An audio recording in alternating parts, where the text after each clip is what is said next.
नमस्कार दोस्तों, news one India के डिजिटल प्लेटफॉर्म पर आप सभी का स्वागत। मैं आपके साथ अर्चना कौशल। आप देख रहे हैं खास बात अर्चना कौशल के साथ। और आज जो बात हम करने वाले हैं वो खास इसलिए है क्योंकि वो बात मुझसे जुड़ी है, वो बात आपसे जुड़ी है, वो बात हमारे देश से जुड़ी है, वो बात देश के सिस्टम से जुड़ी हुई है। जी हाँ, आज हम बहुत बड़े चुनावी सुधार की बात करने वाले हैं और जो हमारे देश की राजनीति और प्रशासन को पूरी तरह से बदल सकता है। खुले तौर पर हम ये कह सकते हैं कि अब जो चुनाव की राह है वो और भी आसान हो सकती है। और आसान इसलिए हो सकती है क्योंकि अब सभी चुनाव एक साथ होने की राह खुल गई है।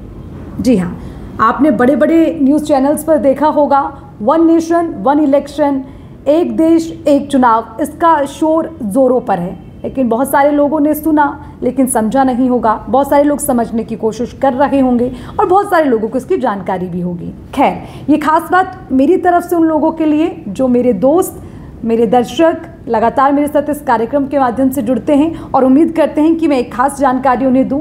तो आज इसी वन नेशन वन इलेक्शन को लेकर एक खास जानकारी मैं आपको दूंगी, क्योंकि ये माना जाता है कि आप सभी जानते हैं हमारे देश में हर 5 से 6 महीने के अंतराल में किसी न किसी राज्य में कोई ना कोई चुनाव होता रहता है। चाहे वो विधानसभा चुनाव हो या पंचायती चुनाव की भी हम बात करें तो वो भी किए जाते हैं। और जिसकी वजह से जो पूरा सिस्टम है वो काम उसी तरह करता है। वही पोलिंग जो पार्टियां हैं बूथ पर जाती हैं, तमाम तैयारियां की जाती हैं और जो वोटर्स हैं यानी कि जो मतदाता हैं जो अपने मत का इस्तेमाल करते हैं उन्हें भी बार बार वोटिंग के लिए अपने घरों से बाहर निकलना पड़ता है।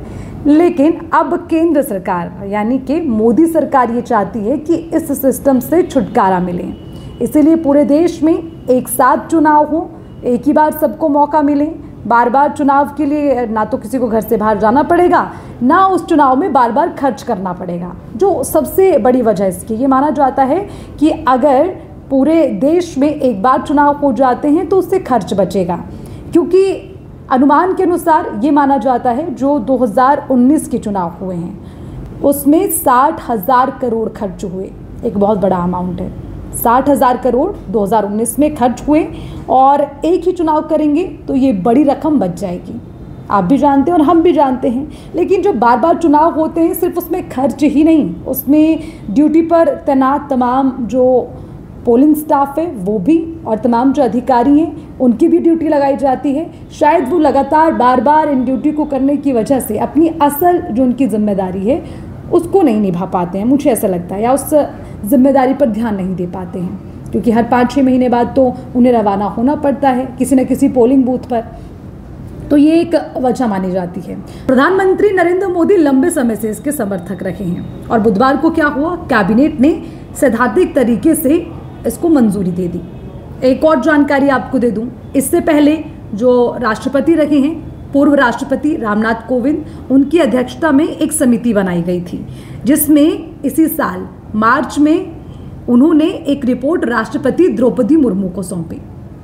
जी हाँ, पूर्व राष्ट्रपति, उन्हीं की अध्यक्षता में एक समिति बनी, उन्होंने मार्च में एक रिपोर्ट राष्ट्रपति द्रौपदी मुर्मू को सौंप दी। अब गृह मंत्री अमित शाह ने भी ऐलान कर दिया, उन्होंने ये कह दिया है कि भाई मोदी कार्यकाल में ही ये चुनाव सुधार लागू होगा। अब कैसे होगा ये भी समझने की ज़रूरत है। तो इस पर केंद्रीय मंत्री अश्विनी वैष्णव ने जानकारी दी। उन्होंने ये बताया है कि कैबिनेट से तो मंजूरी मिल गई, कैबिनेट से मंजूरी मिलने के बाद अब सभी मंचों पर इस विषय को लेकर चर्चा होगी, क्योंकि मुद्दा बड़ा है तो चर्चा भी ज़रूरी है।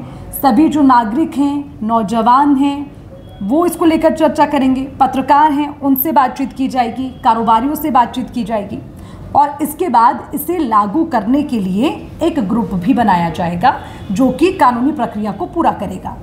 ज़रूरी है, कानूनी प्रक्रिया में किसी तरह की कोई चूक नहीं होनी चाहिए, तो उसके लिए भी कुछ चुनिंदा लोग होंगे जो उस ग्रुप में शामिल होंगे और इस कानून की जो प्रक्रिया है, कानूनी प्रक्रिया है, उसको पूरा करेंगे। उन्होंने कहा कि देश के इस बड़े चुनाव सुधार वन नेशन वन इलेक्शन की प्रक्रिया 2 चरणों में होगी। पहले चरण में लोकसभा और विधानसभा के चुनाव साथ में कराए जाएंगे और उसके दूसरे चरण में स्थानीय निकाय चुनाव 100 दिन के भीतर करवा लिए जाएंगे। यानी कि प्रधानमंत्री और आपके जो प्रधान होते हैं, जो यानी कि पंचायती चुनाव होते हैं, वो दोनों चुनाव होंगे तो साथ में ही, लेकिन 2 चरण उसके रहेंगे और 100 दिन के अंतराल के अंदर उसे भी करवा दिया जाएगा। ये जानकारी केंद्रीय मंत्री अजनबी वैष्णव की ओर से दी गई। इसके अलावा समिति की ओर से एक और सिफारिश की गई। उन्होंने कहा कि जो सूची है, मतदाता सूची, वो एक होनी चाहिए। उसके अलावा जो वोटर आई कार्ड है वो भी एक समान होना चाहिए। इस पर उन्होंने तर्क भी दिया। उनका ये मानना है कि ये सुधार ना सिर्फ चुनावी प्रक्रिया को आसान बनाएगा, बल्कि इससे प्रशासन और सुरक्षा व्यवस्था में भी सुधार होगा, वो भी बेहतर हो जाएगी। ये भी एक तर्क उनकी ओर से दिया गया। लेकिन आप ये बात बहुत अच्छे से जानते हैं कि जब कोई अच्छा काम होता है, अच्छे काम की शुरुआत होती है, तो उसमें चुनौतियां भी बहुत सारी होती हैं। अब वन नेशन वन इलेक्शन, इसके लिए कदम तो आगे बढ़ा दिया गया, लेकिन इसमें चुनौतियां भी बहुत सारी होंगी, जिसमें सबसे बड़ी चुनौती जो होने वाली है वो होगी संविधान बदलाव को लेकर। इसके लिए कई महत्वपूर्ण आर्टिकल हैं, वो मैं आपको बता देती हूँ, जैसे कि आर्टिकल 83, आर्टिकल 85, आर्टिकल 174, आर्टिकल 356, जिसमें उन्हें संशोधन करना होगा। चुनौतियां यहीं पर नहीं खत्म हो जाती। इसी के साथ जो बड़ी चुनौती है वो ये है कि जो 2 संसद है वहाँ पर 2/3 बहुमत होने चाहिए, और उसी के साथ ही आधे से ज़्यादा राज्य की विधानसभाओं की सहमति होनी चाहिए। तो ये इतना आसान नहीं होगा। और इसके अलावा जब चुनाव करने होंगे तो उसके लिए बड़ी संख्या में ईवीएम, बड़ी संख्या में एक पोलिंग स्टाफ होने चाहिए, जो इतना आसान नहीं है। वो खुद में एक बड़ी चुनौती है। इसके अलावा विरोधी सुर उठने लगे हैं। विरोधियों की ओर से, विपक्षियों की ओर से इसका विरोध किया जा रहा है। वो नहीं चाहते हैं कि वन नेशन वन इलेक्शन हो। अच्छा, इसमें विरोधियों का तर्क क्या है, यानी कि विपक्षियों का तर्क क्या है? वो ये मानते हैं कि अगर एक देश एक चुनाव हो जाता है तो इसमें जो राष्ट्रीय मुद्दे हैं, क्योंकि हर बार ये माना जाता है कि जो लोकसभा के मुद्दे हैं वो अलग होते हैं, राज्य के जो मुद्दे हैं वो अलग होते हैं, और लोकसभा चुनाव में जो मुद्दे होते हैं वो अलग होते हैं। और यही तर्क यहाँ पर विपक्ष दे भी रहा है। विपक्ष ये कह रहा है कि राष्ट्रीय मुद्दे राज्य के मुद्दे पर हावी हो जाएंगे। लेकिन अब क्योंकि बीजेपी के एजेंडे में ये है, उन्होंने अपने घोषणा पत्र में भी इसे शामिल किया था, और अब उन्होंने इसे उठाया भी है कि वो इसे करना चाहते हैं, इसका उन्होंने ठान भी लिया है। तो बड़ा एजेंडा है बीजेपी के लिए। लेकिन इस बीच जो सबसे बड़ा सवाल है वो सवाल ये है कि क्या लोकतंत्र के लिए ये सही कदम होगा? ये सवाल आपसे भी है।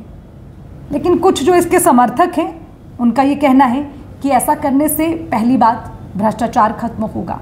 जो बार बार चुनाव होते हैं, पैसे लगते हैं, वो तमाम चीज़ें जो तर्क यहाँ पर समर्थकों की ओर से दिए गए। भ्रष्टाचार के साथ साथ ही उनका ये भी मानना है कि जो अनावश्यक खर्च बढ़ता है वो खर्च भी कहीं ना कहीं हम देश की आर्थिक स्थिति को सुधारने में उसका इस्तेमाल कहीं और किया जा सकता है, जो फालतू खर्च होता है चुनाव में। ये तर्क समर्थकों का था। लेकिन जो आलोचक हैं वो इसे एक राजनीतिक एंगल दे रहे हैं। आलोचकों का ये कहना है कि इससे केंद्र सरकार को ज़्यादा फायदा होगा। तो ये समर्थकों और आलोचकों की अपनी राय है कि भाई केंद्र सरकार की ये ताकत इससे बढ़ सकती है।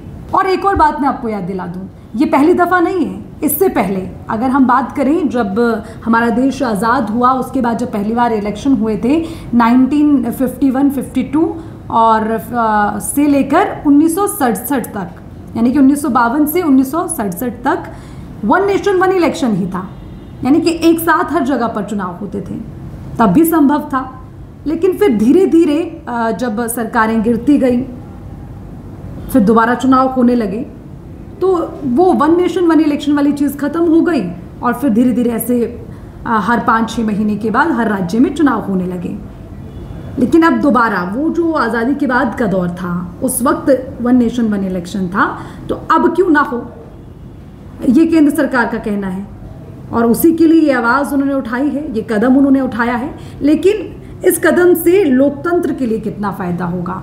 जो खर्च की बात कही जा रही है, अगर इससे वो खर्च बचता है, लोगों का समय बचता है, तमाम स्टाफ, अधिकारी, उन लोगों की जो जिम्मेदारी है वो उसका निर्वहन अच्छे से कर पाएंगे, ज़्यादा ध्यान उस पर दे पाएंगे। अगर ये तमाम तर्क जोड़कर देखे जाएं तो उस पर आपकी राय क्या है, ये जानना बहुत ज़रूरी है कि क्या लोकतंत्र में बदलाव हो सकता है, क्या ये लोकतंत्र के लिए अच्छा होगा, ये हम आपसे जानना चाहते हैं। इस पर आपकी राय क्या है? ये बदलाव लोकतंत्र के लिए कितना फ़ायदेमंद होगा, ये जानना बहुत ज़रूरी है। तो प्लीज़ कमेंट सेक्शन में आप लिखिए इस पर आपकी राय क्या है।